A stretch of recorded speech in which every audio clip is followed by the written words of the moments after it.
용감한 토크쇼 직설 시작합니다. 먼저 주식시장 상황부터 살펴보겠습니다. 장현재 아나운서 전해주십시오. 이 시각 시황입니다. 파월 효과인 걸까요? 잭슨홀 연설에서 나온 금리 인하 시그널에 국내 증시 반등세 이어갑니다. 오늘은 코스피보다 코스닥이 더 강합니다. 지난주에 단 하루도 코스닥이 코스피를 이기지 못했었는데 오늘은 코스닥이 2% 가까이 급등하면서 797포인트 나타내고 있고요. 코스피도 0.85% 강세 보여줍니다. 3,195선에서 움직임 나타내고 있습니다.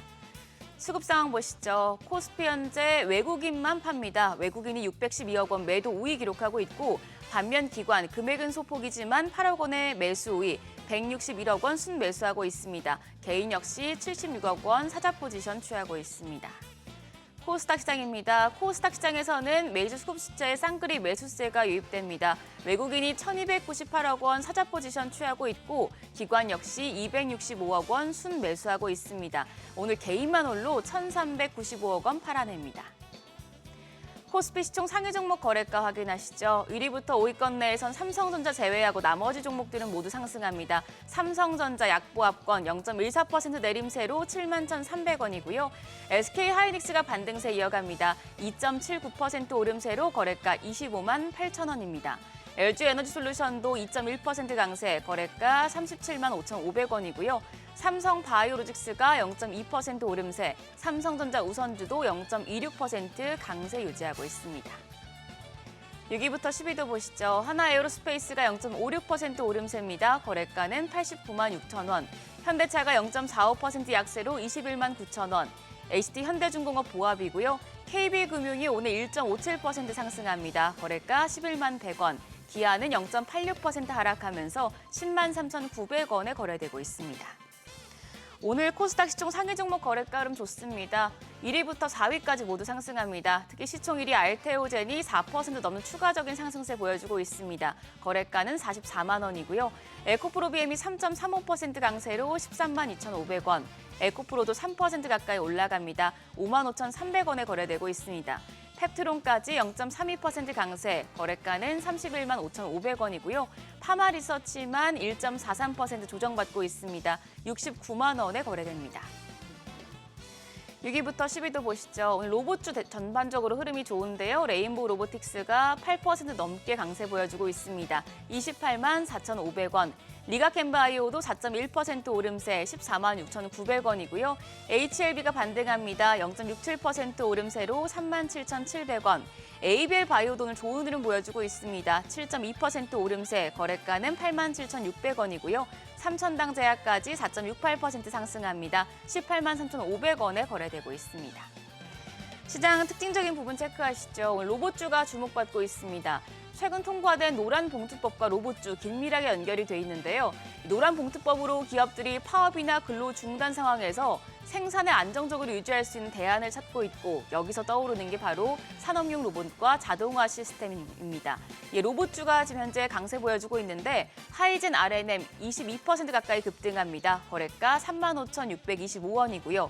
원익홀딩스가 13% 가까이 급등하며 6,440원. KNR 시스템 역시도 5.4% 오름세 기록하고 있습니다. 거래가는 1,270원으로 집계됩니다. 다음으로 가상자산 관련주입니다. 제롬 펄 연준 의장이 잭슨홀 연설에서 금리 인하를 시사했다는 평가에 주말 사이에 가상자산인 이더리움 사상 처음으로 4,900달러를 돌파했었는데요. 이 영향으로 국내 가상자산 관련주도 움직임 나타내고 있습니다. 이쪽에서는 하나투자증권이 8.1% 오름세로 5,860원, 다날도 8% 가까이 상승합니다. 8,300원에 거래되고 있고요. 우리기술투자까지 5.8% 오름세, 거래가는 1,620원입니다.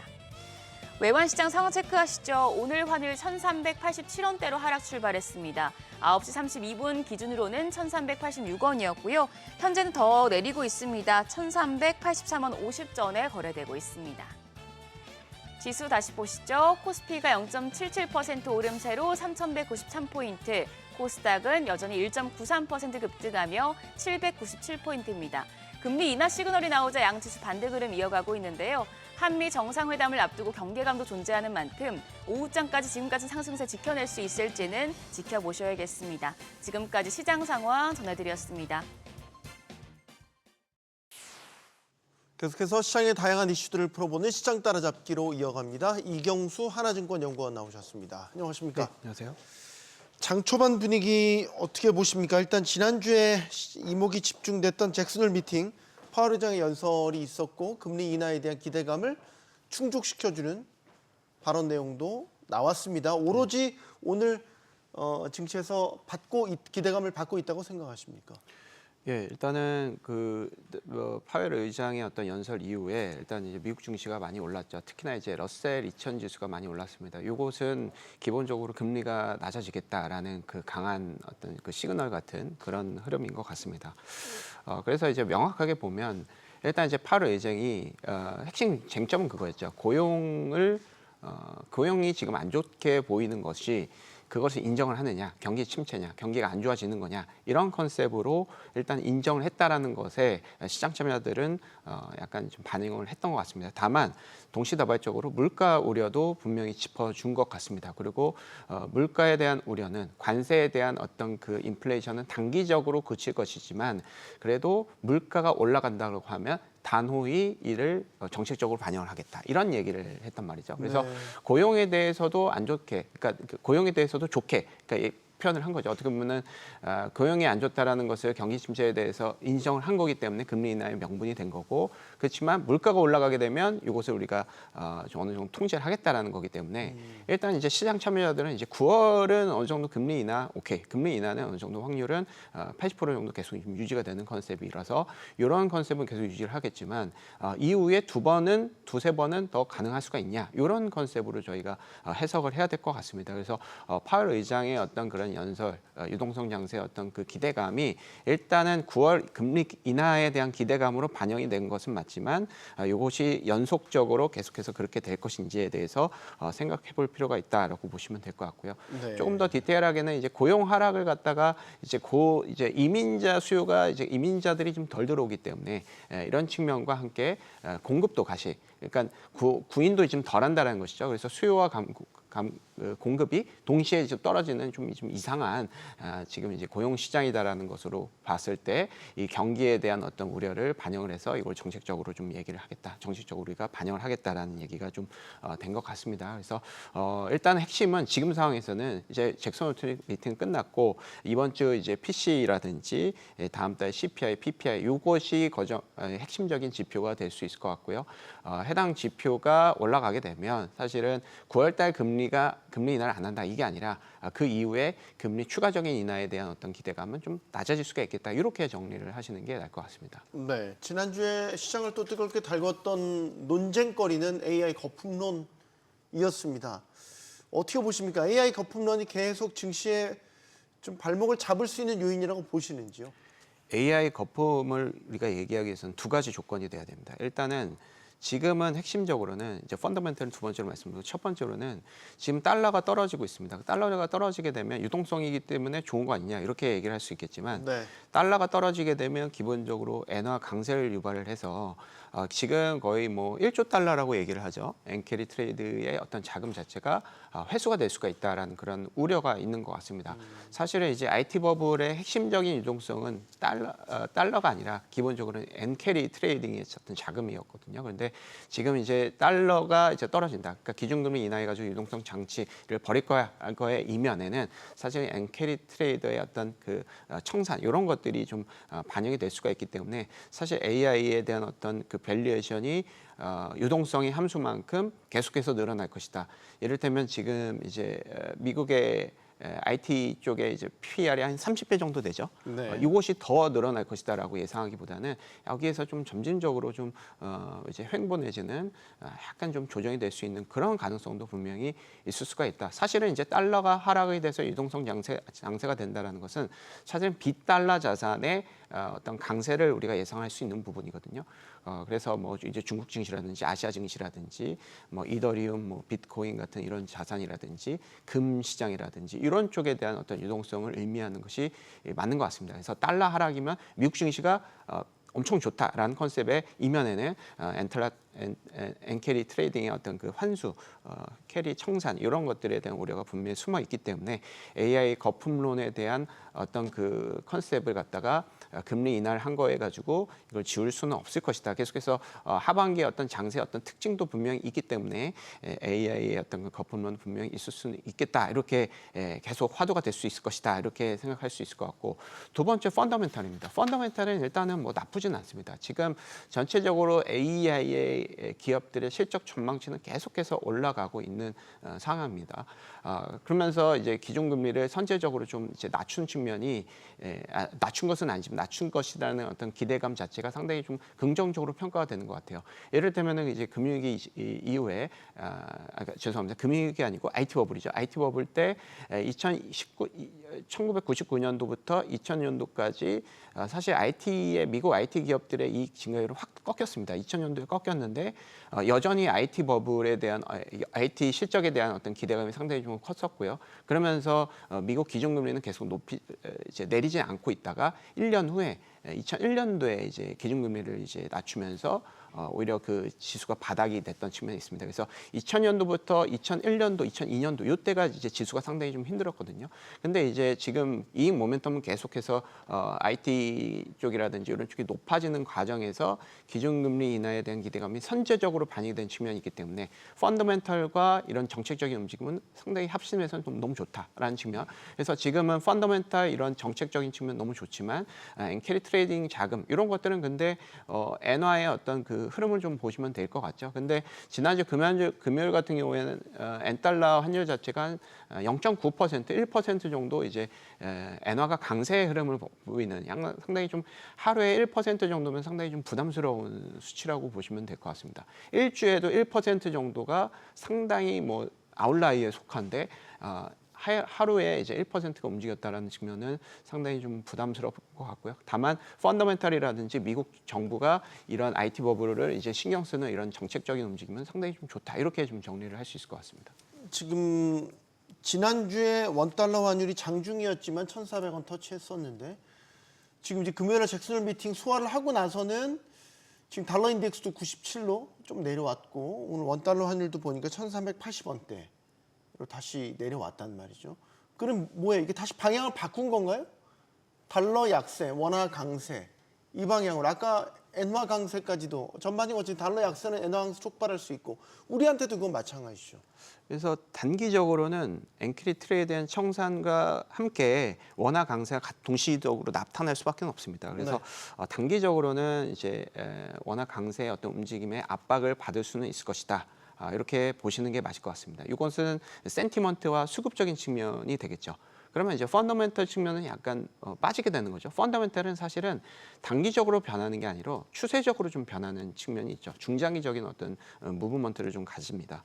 일단은 이제 달러 측면에서, 그러니까 미국 기업들의 어떤 실적, 미국의 경기 이런 것들이 한국이나 일본 경기보다 우세할 것이라고 전망이 되고 있고 해당 그 격차는 계속해서 벌어지고 있는 환경입니다. 그렇기 때문에 이런 이 어떤 그 미국 통화 정책이라든지 이런 금리의 변화의 그런 상황에서는 일단은 이제 워낙 강세 압박을 단기적으로 받고 약간 뭐 때에 따라서는 중기적으로 좀 받을 수는 있습니다. 그렇지만 추세성으로 봤을 때는 사실상 쉽지는 않다. 그러니까 계속해서 원화 약세, 원달러 환율이 계속해서 올라가는 그런 추세로 저희는 생각을 하고 있고요. 기본적으로 경기라든지 펀더멘털 측면에서 그렇게 생각을 해본다면 엔캐리 트레이딩에 대한 우려도 제가 잠깐 서두에서 말씀드렸지만 일본 경기가 지금 기업 실적이라든지 이런 게 상당히 좀 좋거든요. 다만 이런 것들이 다시 엔화가 강세가 나타났을 때 사실 요거는 이제 엔화를 다시 낮출 수밖에 없는 측면이 될 수가 있는 것이죠. 그래서 엔캐리 트레이딩에 대한 우려도 분명히 단기적으로 나타날 수는 있겠지만 이게 추세적성으로 어렵다. 그리고 한국의 원화의 강세도 추세성으로 좀 어려운 측면 이렇게 좀 보시면 될 것 같습니다. 네, 이번 주에 우리 국내 증시 이슈가 생각보다 꽤 많아요. 금통이 일단 예정돼 있죠. 한미 정상회담도 오늘 밤에 이제 있죠. 그러면 회담 결과도 아마 시장에 영향을 미치게 될 것 같고 되게 복합적으로 증시가 지금 얽혀 있다는 생각이 듭니다. 그런 측면에서 오늘 지금 양시장의 강세는 아직은 방향성을 예단하기는 힘들 것 같다는 생각도 들고요. 네, 그렇습니다. 일단은 유동성 장세 분위기가 일단은 이제 연출이 될 것 같습니다. 그래서 오늘 시장 같은 경우에는 외인들이 소폭 매도세를 보이고 있지만 약간 이것은 이제 너무 장 초반이니까 우리가 예단하기 어려울 것 같고요. 외인들의 매수세는 조금 나타날 수는 있다라고 생각을 하고 있고 지금 어떤 시장의 어떤 트리거는 펀더멘털, 한국의 부진한 펀더멘털은 모두 다 알 것 같아요. 한국의 지금 실적이 안 좋고 글로벌 대비해서 상당히 좀 관세에 대한 압박이라든지 여러 가지 측면에서 쉽지 않다라는 것은 알고 있겠지만 지금의 어떤 시장의 어떤 행보의 핵심은 이런 정책적인 움직임이라든지 한국의 밸류에이션 리레이팅 이런 컨셉이 상당히 좀 핵심적인 역할을 하고 있다 이렇게 보시면 될 것 같습니다. 그래서 일단은 이런 정책적인 측면, 센티먼트 측면이 도와줘야 국내 증시가 올라갈 수 있다 이렇게 생각을 하시면 될 것 같습니다.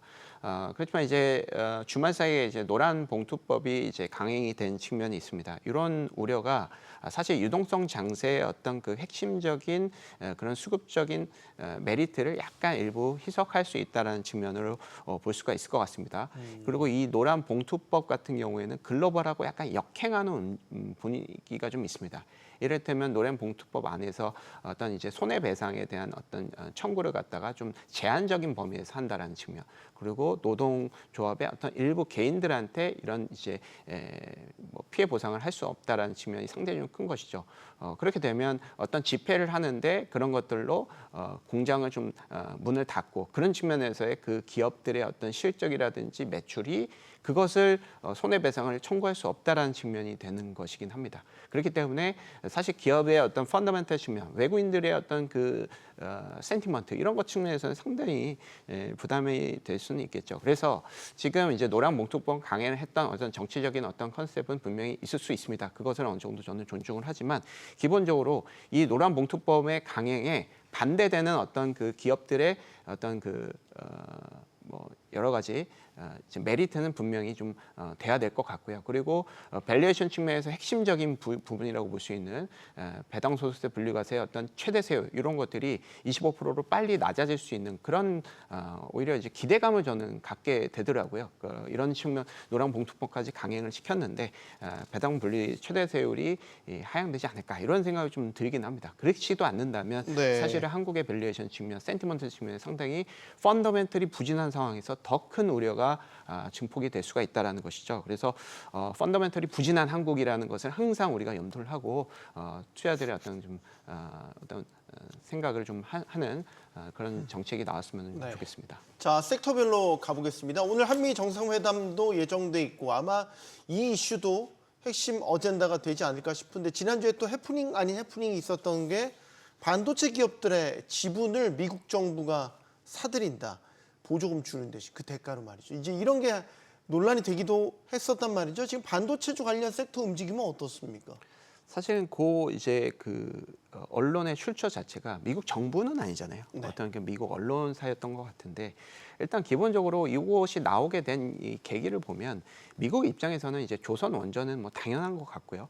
반도체까지도 사실은 한국의 도움이 꼭 필요한 그런 산업이 아니겠느냐. 그렇기 때문에 지금 기본적으로 인텔은 기본적으로 자국의 어떤 그 부실 자산을 이제 사서 이것을 소위 얘기해서 국가 전략으로 좀 키우면서 인텔을 좀 끌어올리겠다 이런 생각을 가질 수는 있겠지만 한국까지 이걸 한다라는 것 자체는 사실은 이제 한국 정부에서도 이를 부인하긴 했고요. 그런 측면이 있는 것 같습니다. 그래서 사실 우리가 이제 여기서 우리가 생각해야 되는 건 심증이라는 겁니다.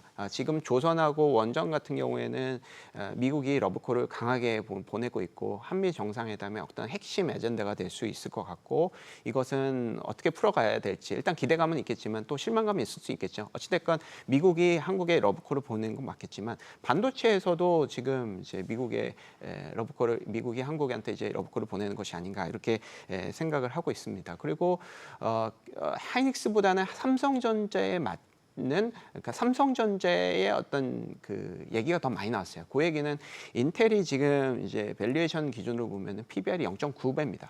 삼성전자는 지금 PBR이 한 1배 정도 되고요.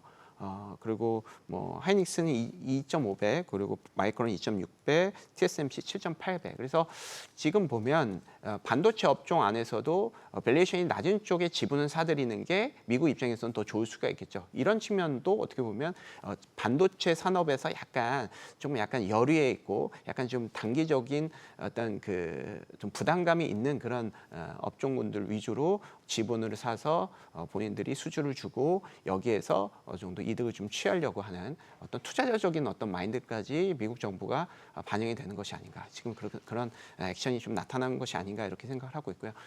어찌됐건 이런 언론에 대한 분위기는 반도체 업종에 나쁜 소식은 아니다라고 저희는 생각을 하고 있습니다. 조방원 한번 짚어볼까요? 그러니까 아까 잠깐 말씀 주셨지만 조선 관련해서는 마스카 프로젝트 때문에 기대감이 반영이 돼서 뭐 실적 때문에 조정받았던 것도 다시 올리기도 했고 이런 모습이었고 방사는 뭐 계속해서 좀 조정세였고 근데 이제 원전이 지난주에 아주 된소리를 맞았단 말이에요. 어쨌든 한수원과 웨스팅하우스의 불공정 계약 논란이 일면서 원전은 또 이번 정상회담에서 또 어떤 반전의 계기를 마련할지 모르고 조금 예측 가능한 영역과 불가능한 영역들이 좀 혼재돼 있다 이런 생각이 듭니다.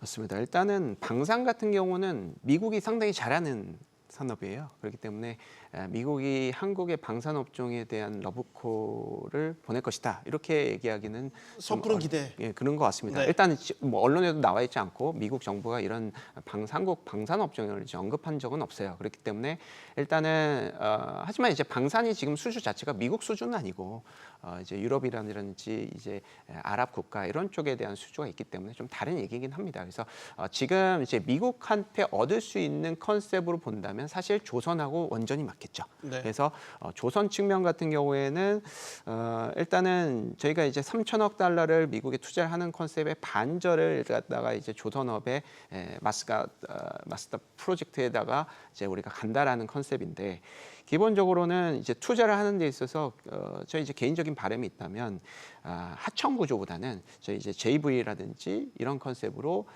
미국의 어떤 그 주선소를 한국이 인수를 해가지고 네. 인수를 100%할 수는 없겠지만 어느 정도 지분을 해서 미국에서 생산하는 조선에 대한 어떤 이득을 갖다가 한국도 같이 공유를 해야 된다라는 컨셉을 좀 가지고 있을 것 같고요. 그리고 미국이 어떻게 뭐 군함만 수출할 건지 LNG도 지금 여러 가지 수출을 하려고 하잖아요. 근데 한국 LNG는 뭐 잘 아시겠지만 세계 1위입니다. LNG선은 상당히 고가의 선박이기도 하고 기술력 측면에서 상당히 좀 기술 집약적인 컨셉이 있습니다. 이런 수주를 갖다가 우리가 이제 좀 많이 받는다라는 컨셉. 그러면은 약간 그 타이트한 수주기 때문에 미국에 생산하는 조선만 미국에 가는 것이 아니고 한국의 어떤 그 조선소에서 일부 미국에도 수출을 할 수 있는 측면이 있을 수 있을 것 같습니다. 그렇다면 한국의 조선에서 만든 그 조선 그 이제 배들을 갖다가 관세에 대한 어떤 그 특이하게 있을 수 있는지 이런 것들도 이번 이제 한미 정상회담에 꼭 좀 한번 네. 언급이 되는 컨셉이 아닐까 이렇게 좀 생각을 하고 있고요. 원전 측면도 좀 간단하게 말씀을 드리면 원전 기본적으로 뭐 저희가 이제 여러 가지로 이제 이슈는 좀 있겠지만 저희가 체코 원전 이제 한 기당 이제 10조 원의 수준인데 여기에서 1조 원 정도를 웨스팅하우스에 장비하고 로열티를 지불한다는 컨셉이기 때문에 사실은 이 비중이 너무 크다라고 볼 수는 없을 것 같고 기존의 한국의 원전의 어떤 근원 자체가 미국 웨스팅하우스라고 보기보다는 그 전신의 어떤 회사에서 그 기술을 이미 로열티로 넘겨받은 측면이기 때문에 체코에다가 한국이 이제 기술 협약하고 미국이 다시 이제 그 어떻게 된 거냐 이렇게 얘기를 하는 측면인 것 같거든요. 그래서 미국의 역할이 좀 필요한 것 같고요. 그리고 기본적으로 핵 에너지를 수출하는 데 있어서 미국의 어떤 중재라든지 미국의 승인이 필요한 측면이 있습니다. 그래서 이런 것들을 좀 약간 너무 이제 정치적으로 논란 있게 좀 사는 것보다는 새로운 수주에 대한 어떤 기대감으로 지금 좀 바라보는 것이 좀 어떨까 이렇게 생각하고 있고 물론 이제 한국 입장에서도 독자적인 기술을 발현을 해서 한국이 원전을 수출하는 데 있어서 우리가 로열티라든지 이런 이제 노예 계약 같은 그런 컨셉에서 좀 탈피를 해야 되는 것은 분명히 맞습니다. 그리고 실질적으로 한국은 그런 기술력이 분명히 있다라고 생각을 하고 있고 그래서 기술적인 어떤 특허와 수출 이런 것들도 동시다발적으로 미국을 대응하는 측면에서 이루어져야 되는 액션이 아닌가 이렇게 생각을 하고 있습니다. 네, 조금 전 국회에서는 필리버스터가 종료됐고요. 이른바 더 센 상법으로 알려진 2차 상법 개정까지 국회 본회의를 통과했다는 소식 전해드리겠습니다. 시장 따라잡기 여기서 마무리하겠습니다. 하나증권 이경수 연구원이었습니다. 고맙습니다. 네, 감사합니다.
이재명 대통령의 실용 외고가 시험대에 올랐습니다. 이 대통령은 이시바 시게루 일본 총리와 만난 데 이어서 미국의 도널드 트럼프 대통령과도 취임 후 첫 정상회담을 갖는데요. 한미일은 경제 안보적으로 뗄래야 뗄 수 없는 관계이기도 합니다.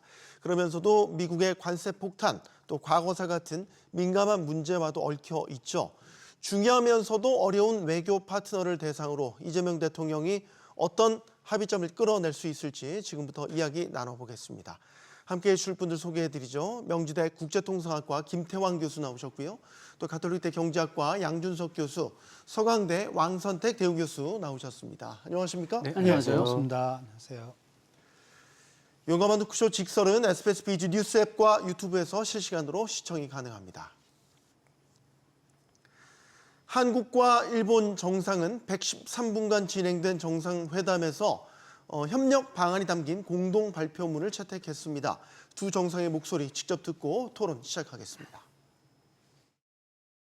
양국은 사회, 문화, 환경 등 다양한 분야에서 서로에게 유익하고 도움이 되는 방향으로 협력할 수 있는 최적의 파트너이기도 합니다. 今回そのような共通課題について両国が互いの知見を共有し協力して解を見つけていくため両政府間の協議の枠組みの立ち上げでも一致をいたしました。 네, 이번 이시바 일본 총리와의 이 정상회담은 여러모로 좀 눈에 띄었던 게 있습니다. 일단은 미국 한미 정상회담을 하러 가기 전에 먼저 일본에 들러서 정상회담을 가진 거였죠. 역대 대통령 가운데 한미 양자회담을 위해서 일본을 방문한 사례가 이번에 또 처음이라고 하고 회담 성과에 대해서도 평가를 좀 할 수 있을 것 같습니다. 왕 교수님께 먼저 의견을 듣겠습니다. 네. 이번 한일 정상회담은 과거 한일 정상회담과 굉장히 다른 특징이 하나 있는데 네. 한일 정상회담 자체만으로 기획된 것이라기보다는 바로 이어진 한미 정상회담과 연계해서 그 한미 정상회담의 성공을 위해서 기여할 수 있는 그런 차원에서 전술적으로 동원이 됐다. 그런 의미가 있다. 이렇게 봐야 되겠습니다. 그래서 한일 정상회담 이번에 성공했느냐 안 했느냐는 한미 정상회담이 성공했느냐 안 했느냐라고 하는 그런 부분에서 기여를 했냐 안 했냐 이런 부분에서 판단을 할 수 있을 것 같고요. 그럼에도 불구하고 한일 정상회담 자체의 의미를 분석할 수 있습니다.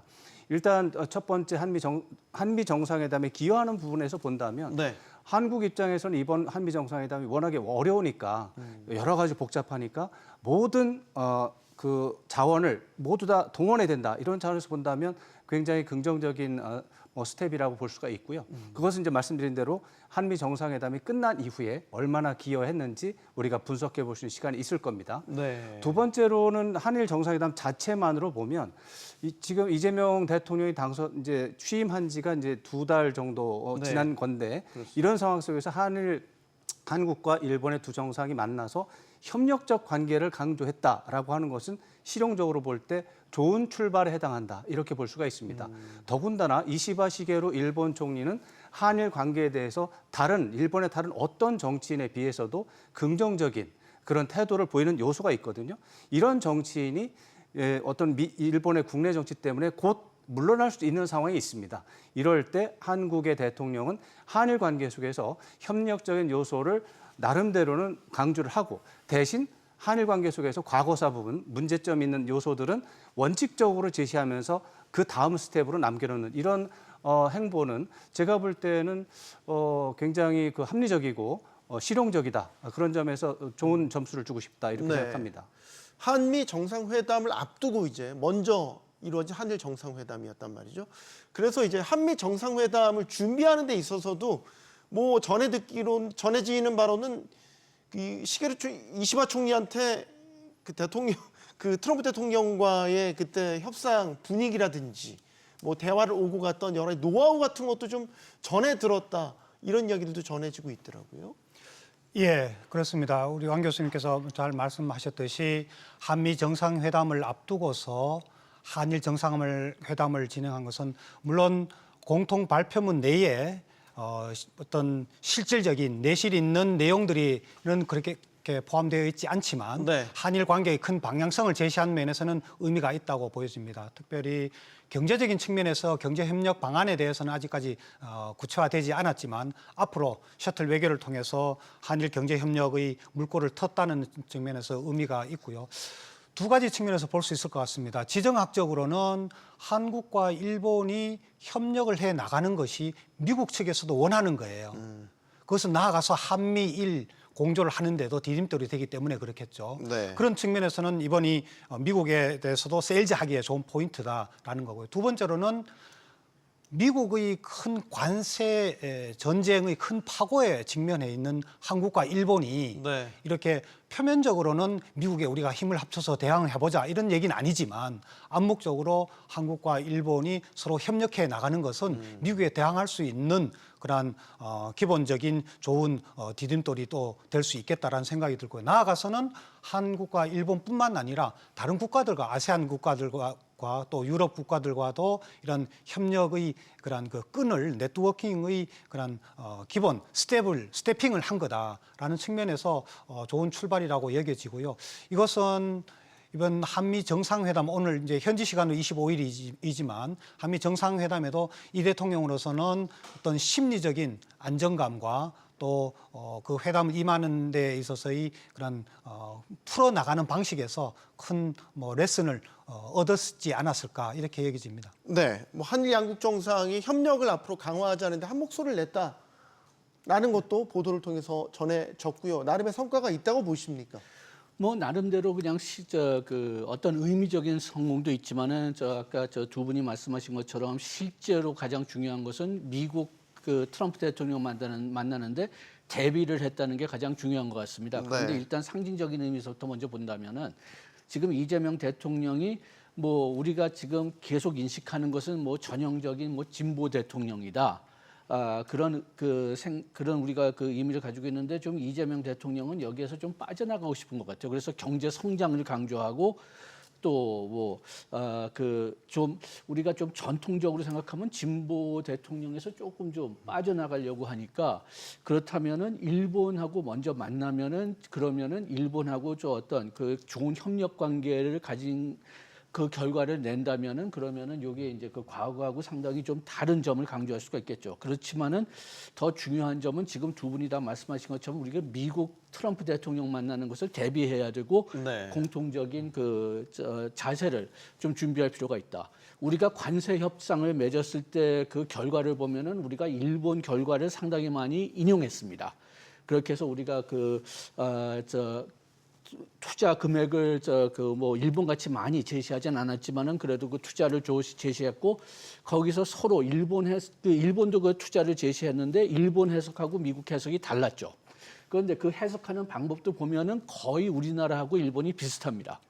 그래서 처음에는 그냥 서로 그냥 뭐 자기 나름대로 해석해서 그냥 잘 지내려고 했는데 계속 그 미국 내에서 트럼프 대통령을 비난한단 말이에요. 이 돈은 진짜 나오지 않을 거다. 그래가지고선 요즘 이걸 구체화하려고 하는 움직임이 많이 보이고 그렇다면은 제가 어떤 면에서 보면은 그래서 저 이 대통령이 트럼프 대통령을 너무 일찍 만나나 좀 걱정되는데 지금 이 해석을 트럼프 대통령이 원하는 쪽으로 만들기 위해서 엄청나게 많은 압력을 받을 겁니다. 그런 다음에 그 우리나라가 어떤 면에서는 제일 만만하게 보이니까 그러니까 우리나라에서 협상한 결과를 일본하고 EU에 활용시키겠다. 그런 생각이 있을까 그런 좀 염려를 버릴 수가 없어가지고 만약 트럼프 행정부에서 그렇게 진행을 할 것 같다면은 그러면 우리가 가기 전에 일본하고 같이 어떤 공동 이해를 맺고 나가는 게 중요하죠. 그래야지 우리가 네. 그 다른 나라들 영향도 좀 최소화시킬 수 있지만 또 역시 우리나라의 그 어떤 보호하고 있는 것에 대해서 좀 바탕을 가질 수가 있죠. 제가 협력 관계를 맺을 수가 있죠. 네. 올해 한국과 일본이 또 그 수교 정상화를 한 지 60주년이 되는 해이기도 하고요. 이 대통령이 일본과의 관계 개선에 적극적인 의지를 보였다라는 이제 신호는 여러 가지에서 나타나고 있는데 과거 이런 이야기도 했습니다. 김대중 대통령과 오부치 총리가 했었던 뭐 이른바 한일 파트너십 공동선언, 오부치 선언, DJ 오부치 선언이라고도 하는데 이걸 뛰어넘자.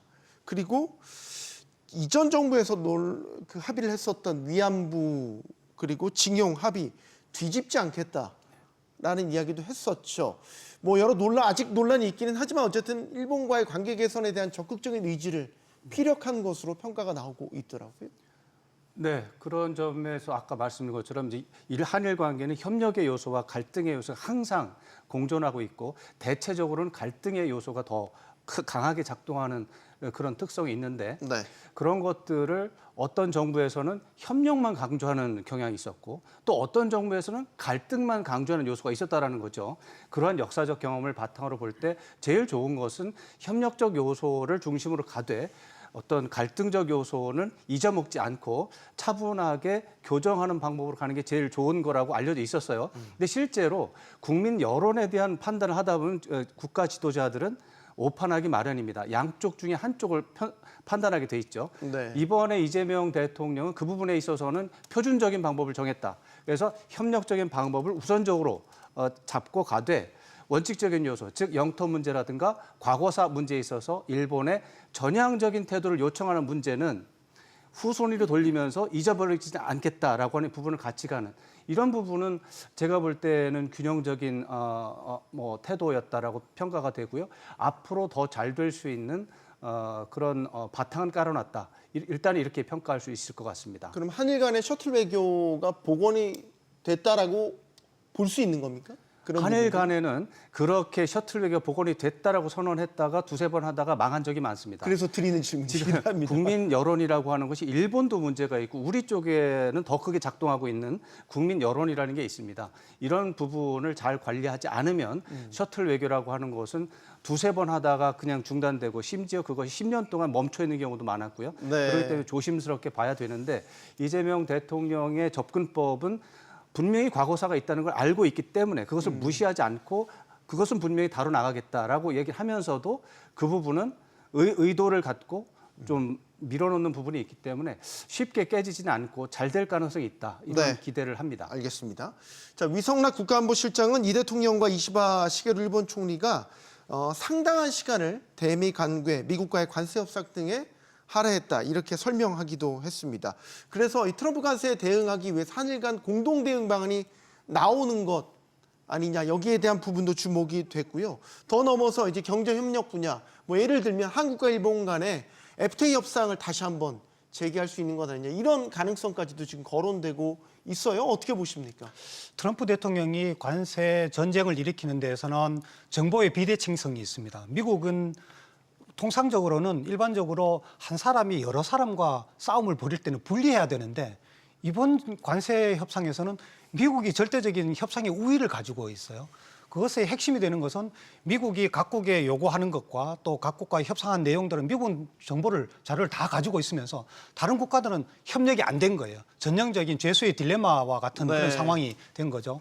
이런 의미에서 보면 이번에 관세 협상 이후의 결과에 대해서 구체적으로 어떻게 이행해 나갈 거냐. 아까 우리 양 교수님께서도 말씀하셨듯이 미국과 한국, 미국과 일본 각각이 알고 있는 협상했다는 내용이 조금씩 결이 좀 다른 부분들이 있습니다. 이런 것들을 이제 구체화시켜 나가는 협상의 기술이 필요할 터인데 이러한 점에서 한국과 일본이 조금 공동 대응하고자 하는 교감을 해 나가는 발걸음이 나쁘지 않다라고 생각이 되었고요. 우리로서는 사실 일본에 대해서도 하나의 선의를 베푼 겁니다. 저는 그렇게 생각합니다. 왜냐하면 네. 이시바 총리가 지금 정치적으로도 몰려 있는 상황인데 네. 한국이 먼저 손짓을 하고 같이 공동 보조를 나가는 것도 우리가 일본에 대해서 좀 심리적 혹은 정치 외교적인 우위를 점할 수 있다는 거 보여지고요. 한일 FTA에 대해서는 좀 조심스럽습니다. 저는 오히려 한일 FTA보다는 먼저 CPTPP를 가입을 서둘러야 된다. 환태평양 경제 동반자 협정. 예, 포괄적 말씀. 점진적 네. 환태평양 동반자 협정. 여기는 지금 12개국이 들어가 있는데 아세안 국가 환태평양에 있는 국가들과 플러스해서 영국이 들어가 있습니다. EU로서는 스페인이 이제 EU에게 가입을 신청을 하자라고 주장을 했는데 아직 EU가 신청한 건 아닙니다.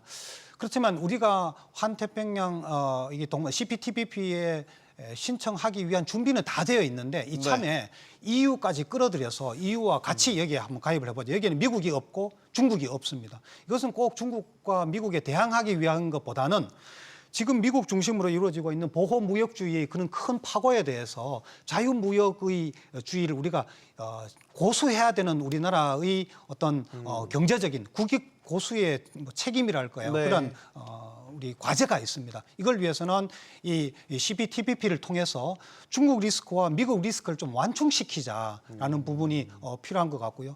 이제까지 CPTPP에 가입하기 어려웠었던 부분이 두 가지 요소가 있었습니다. 하나는 정치 경제적으로 일본과의 관계가 있었고 일본이 반대의 측면이 네. 있었고 다른 한 측면에서는 농수산물 시장 개방인데 지금 관세 협상을 통해서 미국에 대해서 농산물 시장이 어느 정도 개방이 된 걸로 지금 알려져 있단 말이죠. 네. 그렇다면 CPTPP를 통해서 오히려 미국 시장과 이 일본 혹은 이 다른 시장과의 경쟁 관계를 만드는 것이 오히려 우리 소비자들에게 우리 더 효율을 증대시킬 수 있겠다 이런 생각이 듭니다. 네. 한일 간의 경제협력 방안 여러 가지가 모색이 될 수 있겠지만 일단 교수님의 CPTPP에 대한 가입 중요성. 예, 저도 저 CPTPP에 우리가 가입해야 된다는 것은 절대적으로 동의합니다. 왜냐하면은 우리가 과거에는 우리가 벌써 CPTPP 가입한 국가들과 다 이것저것으로 FTA가 돼 있기 때문에 더 이상 우리가 특이할 필요가 없다. 그런 논리가 있었는데 그 논리가 상당히 지금 약화된 것 같아요. 왜냐하면은 우리가 미국 시장에서 이렇게 문제가 많으면서 다른 나라들 시장을 강화시켜야 될 그런 필요성이 확실히 나타났기 때문이고 그 다음에 또 우리가 그렇다면은 우리가 또 중국하고 무역 관계를 좀 더 개발시킬 수 있느냐 그것도 지금 상태로는 굉장히 좀 어렵거든요. 미국이 그 문제를 제기할 수가 있고 또 지금 중국이 미국으로 수출하지 못하기 때문에 다른 나라의 저가로 지금 수출을 많이 한다는 염려가 많기 때문에 우리가 중국하고 FTA를 강화시킨다든지 한중일 FTA를 좀 가속화시킨다든지 그거는 지금 상당히 어려운 상태에 있으니까 네. CPTPP가 여기에 대한 해답인 것 같고 특히 EU가 여기에 들어간다든지 아니면 들어가지 않는다고 해도 어떤 협력 관계를 생각한다면은 요게 트럼프의 보호주의를 좀 제한시킬 수 있고 막을 수 있는 국제 협력의 모태가 될 수가 있습니다.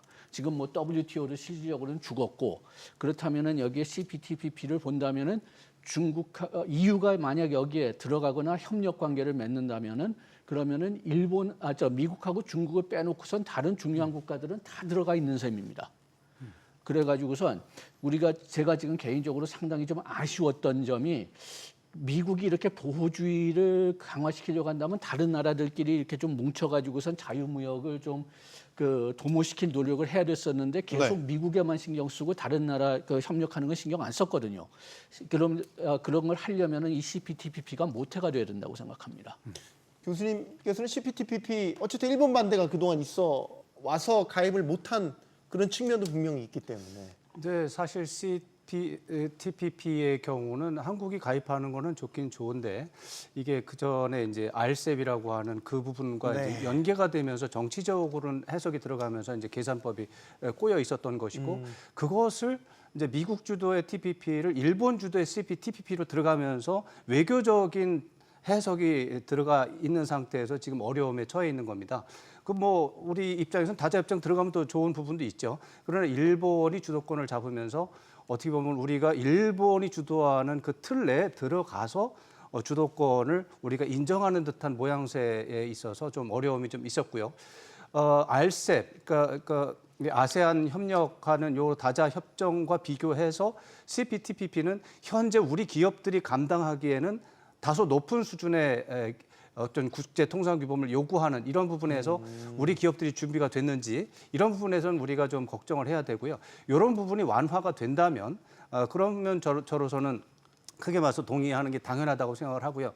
또 하나는 이런 접근을 하면서 미국과 중국이라고 하는 절대 시장, 절대 경제 상황 속에서 우리가 뭐 이렇게 벗어나서 다른 데로 가자라고 하는 그것은 아닌 것 같습니다. 네네. 사실 미국과 중국 시장이 어려운 건 우리뿐만이 아닙니다. 일본도, EU도 모두가 지금 미국 시장에 대해서 어려움을 겪고 있고 자꾸 다른 데로 좀 돌려야 되나라는 고민을 하고 있습니다. 그럴 때일수록 더 큰 시장인 미국과 중국에서 우리의 경쟁력을 높이는 노력도 병행을 해야 되는 것이죠. 그러니까 미국과 중국에 대한 의존도를 줄이는 게 우리의 목표다라고 했을 때는 큰일 날 수도 있다라는 거죠. 지금 의존도를 줄이는 게 문제보다는 다른 국가들하고 협력을 맺는 그렇죠. 그리고 다른 국가들과 요것 때문에 그냥 우리 그 무역 비중이 아주 크게 바뀌지 않을 겁니다. 무역 비중은 그 나라의 GDP에 따라서 설정이 되는 거지. 우리가 협정을 맺었다고 해서 크게 달라지지는 않거든요. 우리나라가 진짜 그렇게 뭐 무역 장벽이 큰 나라도 아니고 지금 CPTPP에 들어가 있는 국가들도 뭐 무역 장벽이 아주 큰 나라들이 아니니까 우리 그 미국, 중국 비중을 좀 약간 줄일 수 있을지 몰라도 큰 변화는 일지 않을 것 같지만은 여기서 중요한 것은 시장 개방, 그 자유무역에 대한 노력을 계속 추진한다는 거죠. 여기를 통해서. 네. 쉬운 게 없긴 합니다. 자, 한일 정상회담을 마친 이재명 대통령 이제 한미 정상회담을 하기 위해 미국으로 이동했습니다. 한미는 지난달 관세 협의 이후에도 세부 추가 협의를 진행하고 있는데요.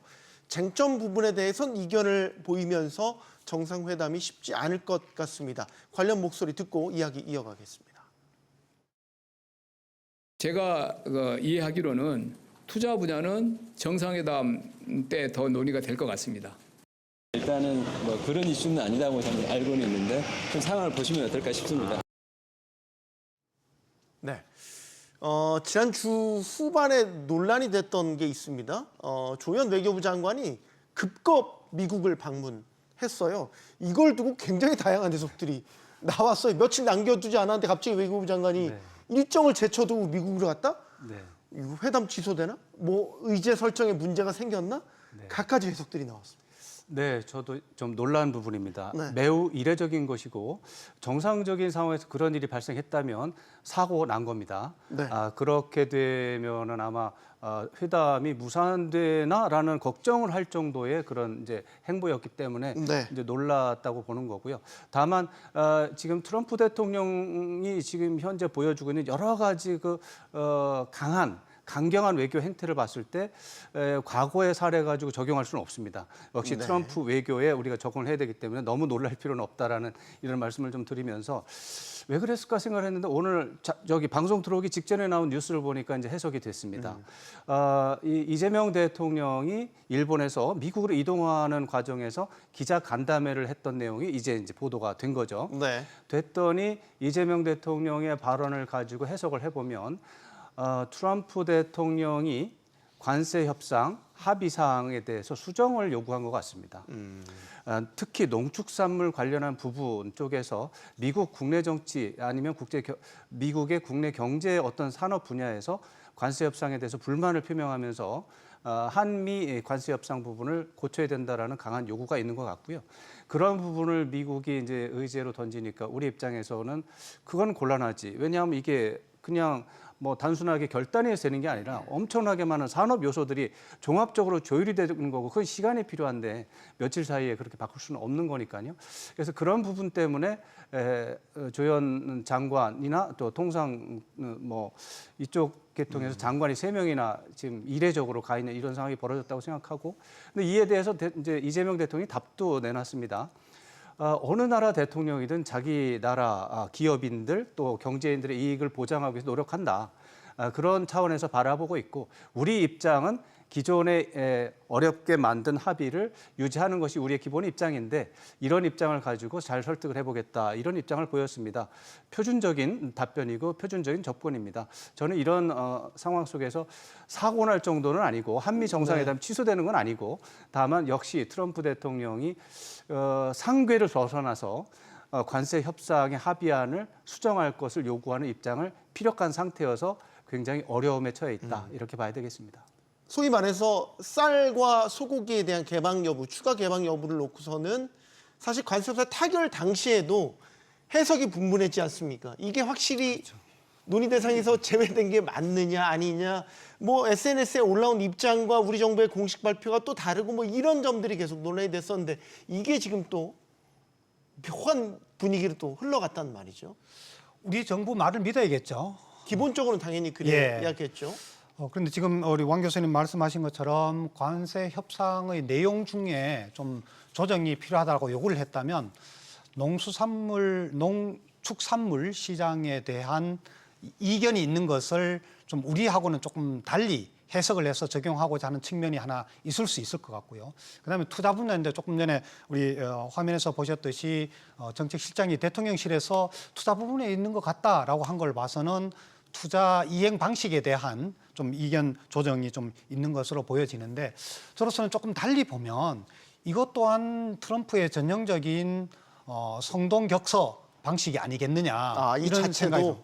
네. 그러니까 우리로서는 지금 이 대통령이 방문하면서 말한 대로 우리 그 큰 틀에서는 트럼프 행정부에서 생색 내기에 성공을 했어요. 정치적 이익을 챙겼단 말이죠. 그래서 네. 우리 정부로서는 실익을 챙기는, 잘 디테일한 측면에서 우리가 실익을 챙기려고 하니 트럼프 쪽에서는 미리 그것을 오히려 더 또 압박을 차단하기 위해서 삼성 지분을 내놔라라든지 네. 전혀 보조금 지급하고 이거 투자 지분하고는 전혀 다른 사안인데 그것을 덜렁 내놓는 것 해가며 이런 그 압박을 가하기 위한 수단으로서 그러지 않느냐. 그렇다면 이제까지 방식에서처럼 우리는 미국에 아니 10을 내놔라고 그러는데 우리가 한 5 정도 내놓으면 선방한 거 아니냐, 이런 그런 주입되어가는 그런 앵커링 이펙트에 함몰되지 않을까, 이런 우려가 좀 생기는데, 어쨌든 이번 그 트럼프 행정부에서의 그런 외교 일정을 좀 무시해가면서 이런 변경을 가져온 것은 전형적인 그리고 압박 수단의 하나의 측면도 있다라고 생각이 되고, 우리 정부로서는 일관된 그런 협상 방식과 내용을 견지해야 된다, 이렇게 보여집니다. 예, 저기 두 가지 측면으로 볼 수가 있을 것 같은데요. 첫째는 트럼프 대통령의 어떤 개인 좀 그 비합리적인 그런 요구 사항일 수도 있는데, 지금 뭐 EU도 마찬가지고 일본도 마찬가지고 우리나라도 마찬가지였는데, 이 투자에 대한 또는 뭐 그 농업 시장 개방 여기에 대한 해석이 트럼프 대통령하고 정부하고 서로 달랐단 말입니다. 그렇게 되니까 그 트럼프가 미국 내에서 굉장히 많은 공격을 받고 있었어요. 그래가지고선 이번 기회에 그 트럼프 대통령이 우리나라가 어떤 면에서 제일 만만하게 보이니까, 우리나라는 뭐 국방부 문제도 있고 뭐 일본이나 EU에 비해서는 경제 규모도 작으니까 자기가 원하는 해석을 여기에 적용시키고 싶다. 그래가지고선 우리나라에 먼저 압력을 넣어서 자기가 원하는 것을 최대한 받은 다음에 이것을 유럽하고 일본에 적용시키겠다. 이런 생각이 하나 있을 수가 있고요. 이거는 어떤 면에서는 순수하게 트럼프의 어떤 에고로 설명할 수 있는 건데, 또 하나 설명할 수 있는 방법은 이게 두 개 다 저는 겸용됐다고 생각하지만, 우리나라가 미국에서 그 수입하는 쇠고기, 수입하는 쌀 요거 보면 각각 10억 달러가 안 됩니다. 10억 달러도 안 되는데, 그렇다면 뭐 2배 돼 봤자, 그래봤자 뭐 저기 그 한 50억 달러 될까요? 그런데 여기를 찌르면은 우리나라가 계속 돈을 주거든요. 왜냐하면 정치적으로 하도 민감하기 때문에. 그래서 이게 그 쇠고기하고 쌀이 진짜 우리나라의 아킬레스건이고 여기를 계속 찌르면은 여기를 개방하기 싫으니까 다른 데서 더 많은 걸 준다는 거죠. 그래서 그런 전략일 수도 있지 않나 좀 그런 생각이 듭니다. 요거는 좀 어떤 합리적인 해석이죠. 항상 지금까지 보여왔던 트럼프 행보는 어떤 회담에서건 트럼프 자체가 리스크라는 이야기를 많이 하게 되죠. 몇 차례 저희가 확인했지 않습니까? 즉흥적인 요구들이 있잖아요. 그렇죠. 지난번 관세 협상 때도 즉흥적으로 대미 투자액 올리라고 요구를 했었고, 그러니까 이번에 혹시 정상회담에서 정상 간의 만남에서도 트럼프 성격을 감안하면 개의치 않고 본인이 요구할 거를 할 것 같아요. 즉석에서. 예를 들면 진짜 3,500억 플러스 알파를 요구한다라든지. 네.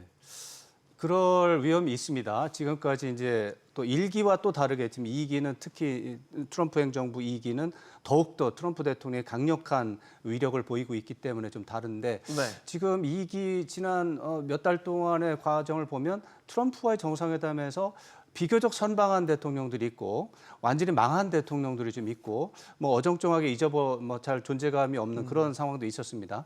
근데 지금 말씀하신 것처럼 트럼프가 즉흥적으로 정상회담 요구를 하면서 굉장히 봉변을 만드는 상황은 트럼프 대통령과 어떤 스토리가 있는 부정적인 스토리가 있는 경우에 국한돼 있습니다. 아, 그래요? 우크라이나의 젤렌스키 대통령한테 그때 이제 그 광물과 관련한 엄청난 양보를 이제 해놨는데 젤렌스키 대통령이 그 부분에 대해서 거부하는 모양새가 있었던 거고요.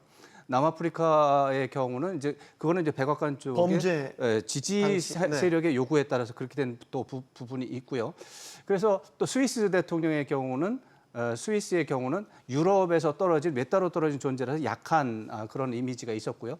쉽게 말하면 트럼프 대통령이 볼 때 약한 카리스마가 거의 없는 유약한 지도자에 대해서는 강하게 나갔다는 겁니다. 어떻게 보면 사냥감으로 생각하는 거죠. 그러나 그 지도자가 강한 카리스마를 가지고 있거나 무시할 수 없는 상황이 있으면 거기에 맞게 대우를 해주는 특성이 있습니다. 푸틴 러시아 대통령이 대표적인 사례입니다.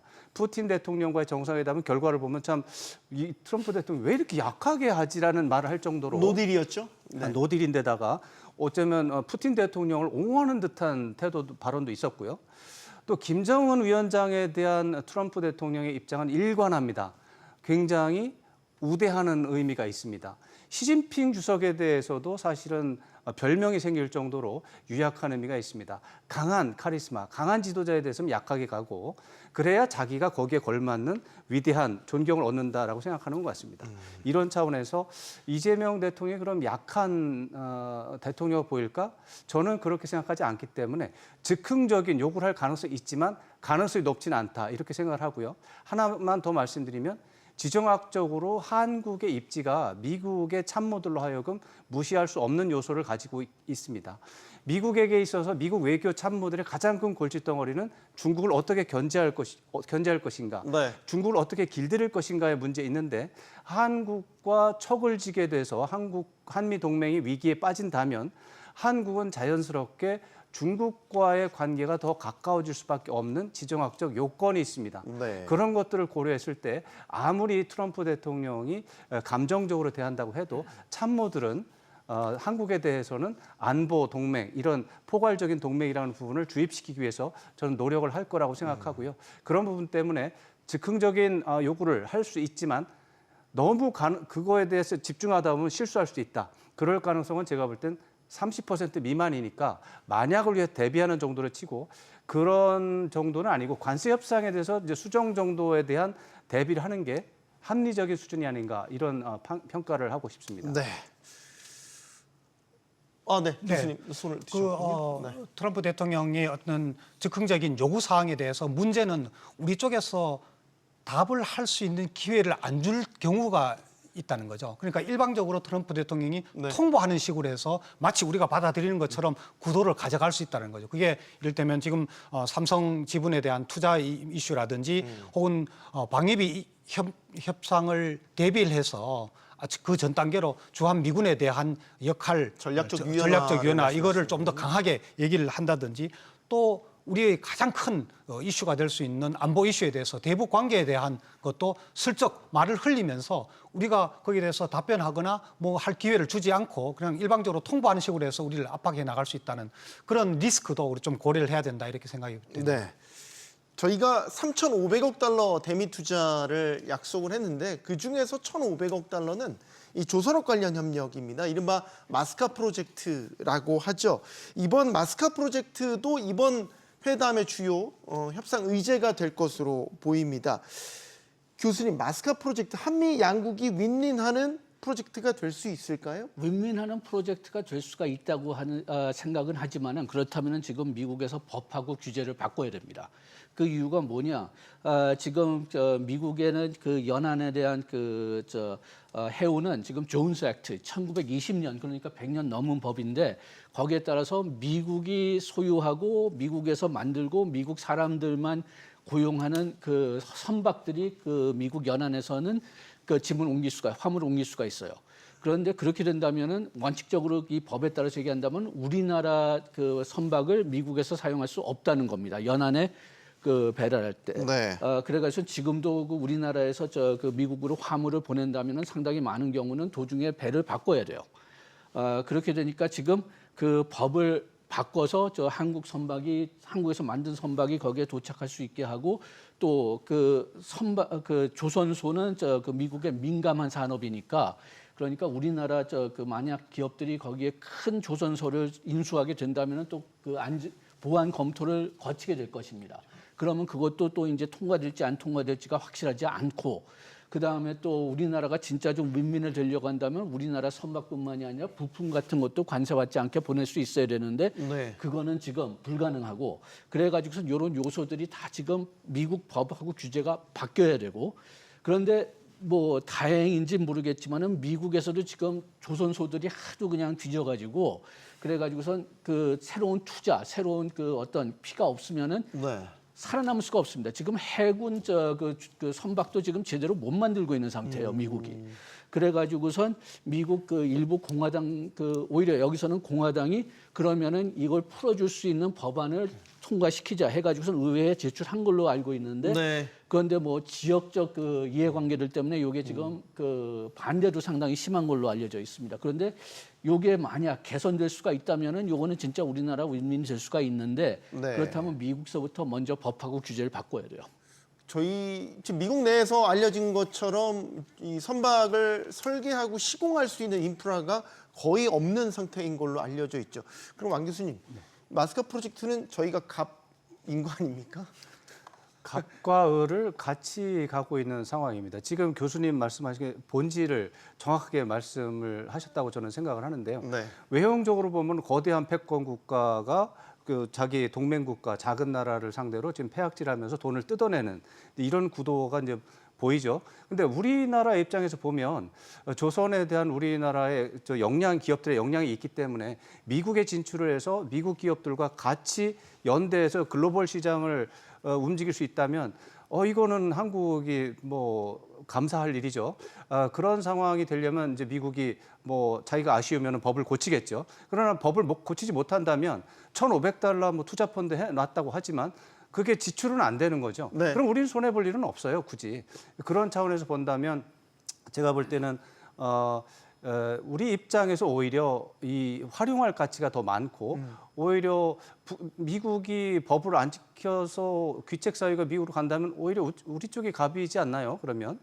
근데 미국은 실상 어떻게 중국 해군력 부상에 대한 위협을 상당히 받고 있는 상황입니다. 뭐 그게 이제 트럼프 대통령이 그렇게 생각하는 거죠. 트럼프 대통령이 지금 분명히 외형적으로 미국의 해군 뭐 함정 쉽게 말해서 300척 정도 되는 것이고 중국의 해군 함정은 400척 정도 되는 것이고 네.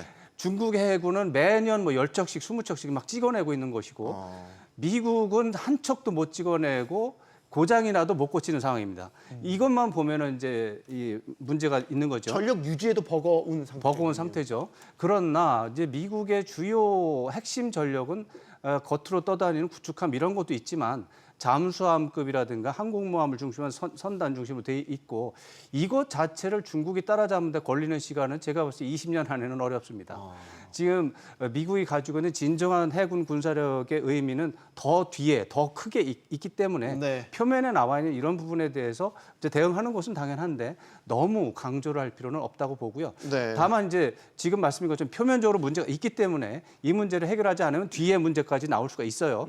그걸 지금 현재 방지하기 위해서 어떻게 할 것인가 고민하다가 한국과 협력하면 된다라고는 아이디어가 나온 것이고 저는 이런 점에서 저도 윈윈의 가능성이 충분히 있는 뭐 영역이라고 생각합니다. 네, 교수님께도 의견 듣겠습니다. 예, 그 마스가의 아이디어를 낸 것은 뭐 잘했다고 보여지고요. 굳이 모자까지 만들 필요가 있었느냐는 생각도 들긴 합니다만 어쨌든 성공적이었다고 생각이 됩니다. 그런데 네. 중요한 부분이 미국 조선 산업을 재건하는 데에 한국 자본이 투자가 되고 현지 법에 따라서 조선소를 건설을 하고 건조를 해 나가는 과정에 그 주도권이 오히려 미국 정부가 개입을 해서 미국이 주도권을 가지게 되면 자칫하면 한국이 인력도 들어가고 자본도 들어가고 시스템도 들어가는데 기술도 들어가는데 정작 하청처럼 의리 위치에 놓여질 수 있다라는 거죠. 왜냐하면 이 아까 왕 교수님 말씀하셨듯이 이 미국에서의 조선소는 사실은 해군 함정을 건조하기 위한 거고 상선은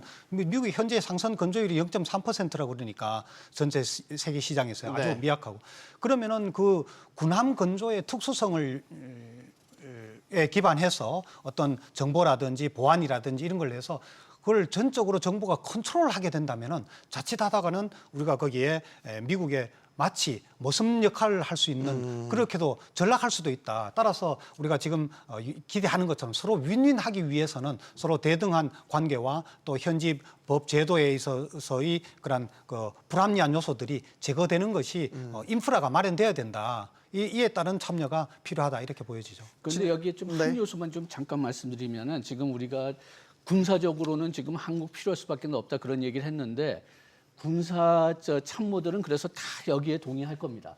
문제는 뭐냐? 트럼프가 거기에 동의되느냐? 지금 처음에 시작했을 때는 트럼프가 이 무역 정책의 지지를 얻기 위해서 제시한 게 중국을 견제해야 된다. 그런데 중국 견제하는 건 거의 다 지금 풀어버렸어요. 특히 AI 같은 데서 자기네들이 뭐 앞서 나가야 된다고 뭐 기술 그 수출 그 제한시키려고 했다가 네. 지금은 거의 다 풀어줬습니다. 그러니까 그 참모들이 아무리 합리적으로 얘기한다고 해도 트럼프 설득시키지 못하면은 지금 현재로는 소용이 없는 거죠. 자, 원전은 어떻게 보십니까, 왕 교수님? 원전 같은 경우는 역시 전략 산업이기도 하지만 지난주에 이제 논란이 됐던 건 우리 한국 수력 원자력과 웨스팅하우스 간의 불공정 계약 논란이 불거졌고 그 뒤로 나온 게 한수원과 웨스팅하우스 간의 조인트 벤처 설립 가능성 이 얘기가 나왔어요. 그러니까 어떻게 보면 결이 다른 이야기가 같이 튀어나왔단 말이죠. 네. 연장선상에 있다고도 생각이 들기도 하고. 네, 그 부분만 보면 이제 왔다 갔다 하는데 또 다른 이야기가 겹쳐 있어서 우리가 이해하기 어려운 게 미국 한미 원자력 협력 협정을 개정하는 문제와 연결이 돼 있습니다. 또 그것도 예. 근데 원자력 협력 협정을 개정하는 문제는 우라늄 농축 문제와 사용 후 연료봉 재처리 재처리하는 문제. 권리를 우리가 행사할 수 있는지 없는지와 연결이 돼 있는데 이 문제는 우리 이제 한국 쪽에서 독자적인 핵무장을 할 것인가 말 것인가라고 하는 즉 미국 쪽에서 본다면 핵무기 비확산 시스템을 한국이 계속해서 지지할 건가 말 건가에 대한 근본적인 신뢰 문제가 있습니다. 이 부분에 있어서 한국은 신뢰를 매우 많이 상실한 상황입니다. 그게 이제 최근에 이제 한국에서 지난 몇 년 사이에 근데 그 이전 정부에서 많이 나왔던 독자적 핵무장론 거기에 근거하는 그렇죠. 거 이제 아닌가요? 그게 이제 뼈 아픈 부분인데 그러나 그 뭐 지난 윤석열 정부에서 그게 이제 부각됐고 뭐 정부에서도 그 부분에 대한 모호한 태도가 있었기 때문에 문제가 있다고 저는 생각을 하는데 그러나 그게 독자적으로 한 게 아니고 국민의 지지를 보고서 그렇게 한 거란 말이에요. 국민적인 지지를 얻기 위해서는 독자적 핵무장론을 띄우는 게 좋다라고 하는 그런 고려 때문에 그런 이제 지도부에서 그런 말이 나온 거죠. 그렇게 되면은 미국에서는 이게 한국이 아무리 동맹이라도 원자력 협력 이 개정 문제는 이거 건드리면 안 되겠구나. 저 나라는 원자력을 만들겠구나라는 이제 의심을 더 강하게 가지게 된 상황입니다. 이런 상황에서 이제 평화적인 진정한 원자력 발전소 건설 관련해서 조금 더 어떤 규제가 있을 것이 그런 걸 개정을 할 때 아마 개정 협상은 제가 볼 때 쉽지 않을 겁니다. 그런 문제를 먼저 해소를 할 필요가 있겠습니다. 근데 또 현지 소식통에 전한 바에 따르면은 트럼프 대통령이 어쨌든 미국 내에 원자력 발전소를 많이 증설하고 싶어 한다는 말이죠. 지금 2050년까지 현재 100기가와트 규모를 400기가와트로 늘리려고 한다.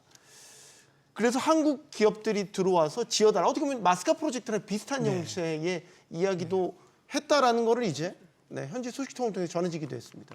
예, 미국 현재 알려지기로는 한 96기 정도, 100기가 조금 안 되는 원자력 발전소가 건재하고 가동되고 있는 걸로 알고 있고요.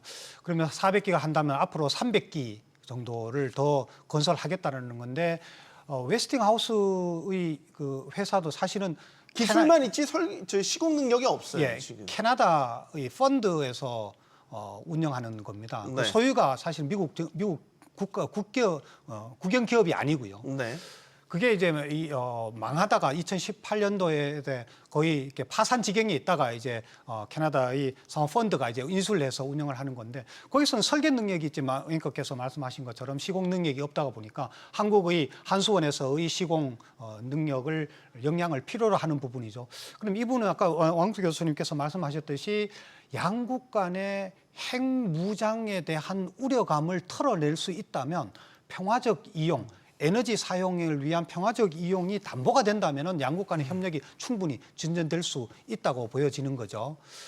그래서 마치 이거는 미국 현지에서의 건설 수요도 충족되어야 되는 거지만 유럽이나 혹은 다른 국가에 대해 진출할 때에도 웨스팅하우스와 우리 한수원과 협력이 절대적으로 필요한 부분인 거죠. 그래서 최근에 들어서 그런 웨스팅하우스와의 어떤 굴욕적인 계약이다라고 이렇게 이슈가 나온 것도 어떻게 보면 이 양국 간의 협력의 고리를 좀 협상으로 풀어가고자 하는 그런 어떤 터트림 이런 게 아닐까 이렇게 보여지고요. 제 개인 소견으로는 마스카하고는 조금 더 결이 다르지만 안보 이슈와가 맞물려져 있지만 그것을 정치적으로 잘 해결을 한다면 이것도 양국 간의 협력의 여지는 충분히 있다 이렇게 보여집니다. 저는 개인적으로는 지금 원전이 윈윈 시나리오 될 수가 있지만은 마스카보다는 훨씬 더 어렵다고 봅니다. 안보 문제보다는 미국의 수요가 얼만큼 많을까. 그게 좀 염려되는 면이 있거든요. 그 이유가 뭐냐면 뭐 트럼프 대통령이 뭐 그 원자력 그 지원을 더 하겠다 그렇게 얘기는 했지만은 그렇지만은 그거를 누가 어디서 누가 지우는 것보다는 어디서 지을까? 지은다고 한다면은 그 주에 그 주민들의 그 지지가 있을 것인가? 그리고 이게 어떤 면에서 굉장히 좀 이상하지만은 트럼프 대통령이 제일 좋아하는 건 화력 에너지잖아요. 석유, 그 석탄 이런 걸 제일 좋아하는데 그렇다면은 트럼프를 강력하게 지지하는 그 소위 마가주 남부에 있는 주들을 보면은 재활용 에너지의 사용이 엄청나게 커지고 있어요. 텍사스 같은 경우는 그 재생에너지의 성장률이 뭐 세계 거의 어느 데보다 더 높습니다. 그리고 남부 주들 상당수도 마찬가지고요. 그렇다면은 왜 그러면은 우리가 굳이 여기에 또 원자력을 또 지어야 되느냐? 그런 의문이 또 나올 수가 있기 때문에 여기서는 뭐 트럼프 대통령이 돈을 준다고 하지만은 실제로 그 수요가 있을까? 요거는 조금 좀 의심됩니다. 요거 하나만 짚어보죠. 품목별 관세 어떻게 전망하세요? 반도체 남았고 의약품 남았고 아마 이번에도 최혜국 대우와 관련돼서 협상의 또 하나의 의제가 될 것 같은데 어떻게 전망하십니까?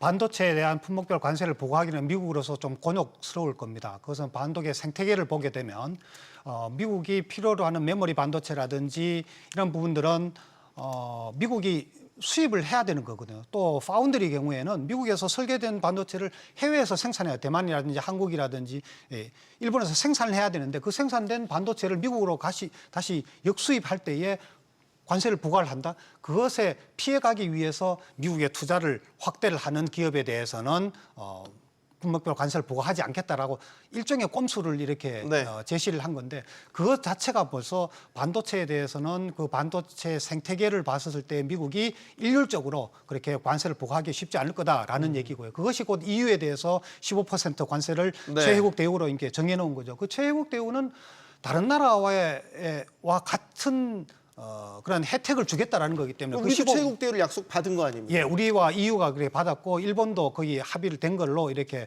발표를 나왔는데 그것은 뭐 조정은 얼마든지 가능하다고 보여집니다. 그것은 최회국 대우 원칙을 적용을 시키는 거지 15% 관세는 0%가 될 수도 있고 5%도 될 수도 있고요. 그것은 1997년에 ITA라고 해서 WTO 체제 내에서 이미 반도체 관련해서는 0%의 관세를 부과하지 않기로 이미 협정이 되어 있는데 그걸 이제 깨뜨리는 부분이기 때문에 의약품에 대해서는 미국이 EU로부터 의약품을 많이 수입을 하기 때문에 거기에 대해서 품목별 관세를 좀 부과하고 싶어 할 겁니다. 네. 양 교수님께 질문드리고 싶은 거는 반도체 기업 관련 지분 인수 해프닝이 지난주에 있었단 말이죠. 요게 좀 명확히 정리가 돼야 될 것 같은데 상식적으로 납득이 가는 이야기는 아니에요. 상식적으로 납득이 가는 이야기는 아닌데 뭐 트럼프는 뭐 언제든지 그런 얘기를 할 수가 있지만 그렇지만 일단 저기 그 트럼프 대통령 직접 말이 나오진 않았지만은 그 소위 그 월스트리트 저널에서 뭐 백악관의 고위 관리 이야기를 인용한 걸 들으면은 인텔 외에 다른 회사들의 지분은 그 요구하지 않겠다 이런 얘기가 나오긴 했습니다. 물론 트럼프가 마음 바뀌면은 또 어떻게 될지 모르지만은 지금 일단은 그런 걱정은 좀 그 크지 않다. 이렇게 봐야 될 것 같고요. TSMC에서는 만약 그렇게 지분을 요구한다면은 그러면 미국의 투자를 감소시킬 그런 얘기가 나왔는지 모르겠습니다. 그런 기사를 어디서 본 것 같은데 만약 그렇다면은 트럼프의 그 어떤 그 미국 내 생산 시설을 높이겠다는 그런 의지에 상반되니까 그걸 하지는 못할 거고요. 아까 저 그 좀 그 관세율에 대해서 말씀하셨는데 저는 개인적으로는 관세율이 의외로 높게 나올지 모르겠어요. 왜냐하면은 지금 미국에 생산 시설이 있거나 투자하는 기업들은 저 그 예외시킨다고 했는데 그런데 그게 그 세계 톱 10 기업들은 다 포함되어 있습니다. 그래가지고선 그렇게 된다면은 관세를 높이 매겨도 들어오는 그 반도체 그 관세를 매기고 들어오는 반도체는 어차피 별로 없으니까요. 중국산 반도체에 대해서는 공감합니다. 그래가지고선 의외로 반도체 저 관세율이 높을 수가 있다. 이걸 조금 좀 주의드리고 싶습니다. 왕 교수님께 마지막 질문 드리고 싶은 거는 지금 주한미군의 전략적 그 포지션 변화에 대한 이야기가 참 많아요. 근데 이 대통령이 전용기 내에서 주한미군 유연성에 대한 동의 어렵다 입장 나왔고요. 또 하나 지금 이야기될 것으로 예상되는 게 방위 증액 문제. 과연 이게 어느 정도 수준의 요구가 있을 것인가. 근데 유럽연합이나 일본의 사례들을 비춰보면 GDP의 몇 %, 뭐 최대 5% 뭐 이렇게도 얘기가 나오는데 어떻게 전망하십니까? 주한미군 뭐 유연성하고 이제 방위비 문제는 이제 다른 문제라서 먼저 주한미군 유연성 문제를 얘기하면 미국 쪽에서 일부에서 주한미군이 이제 북한의 침공에 억지를 하는 것으로 되어 있는데 중국을 견제하는 쪽으로 임무 역할을 명기를 해야 된다라고 하는 목소리가 있다고 하는 겁니다. 그런데 이번에 대통령이 그 말을 한 것은 실제로 물밑 사전 의제 조율 과정에서 그 얘기가 나왔다는 것을 보여주는 것이죠. 이 문제는 그런 식으로 되면 대한민국은 중국을 공식적으로 이제 견제를 하는 쪽으로 빨려 들어가는데 그렇게 됐을 때 한국은 북한 문제를 풀어갈 수 있는 또 안보 위협을 줄이겠다고 하는 이런 여러 가지 문제에서 모두가 다 발이 엉키게 됩니다.